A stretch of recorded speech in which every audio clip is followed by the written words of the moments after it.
అబ్బా అబ్బా పులివేషం వేసి తొడదట్టి జబ్బలు జరిచే అంటున్నాడు. మాట్లాడితే ఊగిపోతాడు, ఏడబడిపోతాడు అనుకున్నా నేను. అసలు ఆ ఊపుడు కోనకం వచ్చినోడు ఊగినట్టు. అసలు ఆ తోడ గట్టిగా తడుపకరా నాయన, నువ్వు మామూలుగా బక్కడు మన ఏదైనా ఫ్రాక్చర్ గీక్చర్ అవుతుంది, చిన్నగా తట్టు. తట్టేటప్పుడు మన జబ్బలు గెబ్బలు గట్టిగా ఇస్తాయి, ఫ్రాక్చర్ అయితే మళ్ళీ ఆర్థోపెడిక్ దగ్గరికి పోతే నలవలేవు కదలేవు. ఇప్పటికీ ఇద్దరు మనుషులను పట్టుకొని ఈ పక్క ఒకరు పోతున్నారు. చిన్నగా తరువు, గట్టిగా తరవుకోబాక. ఎందుకంటే ఈ కోడి కాళ్ళు ఉన్నట్టుంటాయి. అవి ఒకదాని మీద గట్టిగా నిలబడలేవు నువ్వు. అదేమంటే నీ కాలు ఎట్టంటే ఒక కాలు మీద నిలబడితే ఒక కాలు బ్యాలెన్స్ చేయాలి నువ్వు మళ్ళీ అందాడు అమ్మ కూడా ఎర్రక తీసుకొని మాట్లాడుతున్నావు. పెద్ద చిగ్గు లేకుండా చిగ్గుమాలనుడా. ఈరోజు సిఎస్ఆర్ గురించి నేను చూసా. ఎవడన్నా ఈరోజు చేసే పనుల గురించి మాట్లాడతాడు. నీ బతుకెట్టాడిది ఎప్పుడో చేశాను మా తాతలు నేతలు దగ్గర వాళ్ళు మూతులు నాకమన్నట్టుగా ఎప్పుడెప్పుడో పనులు సోషల్ మీడియాలో పెట్టుకుంటాడు. ఈరోజు చేసిన పనులు చెప్పు. ఈరోజు చేసిన పనులు ఏదన్నా ఉంటే చెప్పకుండా తమరు ఈ మధ్య కొత్తగా మాటకు మొదలుపెట్టాడు. ఏమనంటే CSR corporate social responsibility funds అని. నీకు సిగ్గుంటే, నీకు శరం ఉంటే సిఎస్ఆర్ ఫండ్స్ ఎవరిస్తారు? దరిద్రుడా, ఎవరిచ్చేది సిఎస్ఆర్ ఫండ్స్? ఎవరిస్తారు సిఎస్ఆర్ ఫండ్స్? సిఎస్ఆర్ ఫండ్స్ అనేటువంటిది ఇచ్చేది ఎవడైనా కంపెనీ కలెక్టర్ గారికి కడతాడు. ఆ కలెక్టర్ గారు వాటిని విచారించి సిఎస్ఆర్ ఫండ్స్ కేటాయిస్తారు. నేనున్నా, నా టైంలో పనిచేసా. ఏదన్నా ₹1 నేను నేరుగా సిఎస్ఆర్ ఫండ్స్ దగ్గర ఖర్చు పెట్టించానా?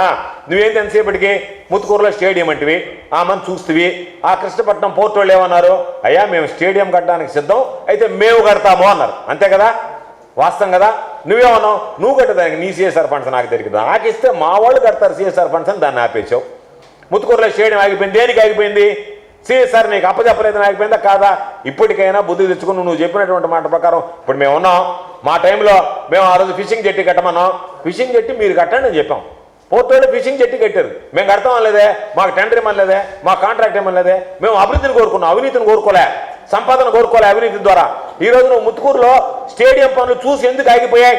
నువ్వే నీ నోటితోనే చెప్పావు. ఏమని? ముత్తుకూరులో స్టేడియం ప్రారంభిస్తున్నానని. ఆ స్టేడియం దగ్గరికి వచ్చినప్పుడు నువ్వేం చెప్పావు? మేము కడతాము అని పోర్టు వాళ్ళు అన్నారు. నువ్వేమన్నావు? లేదు ఆ డబ్బులు మాకిస్తే మేము కడతాము అన్నావు.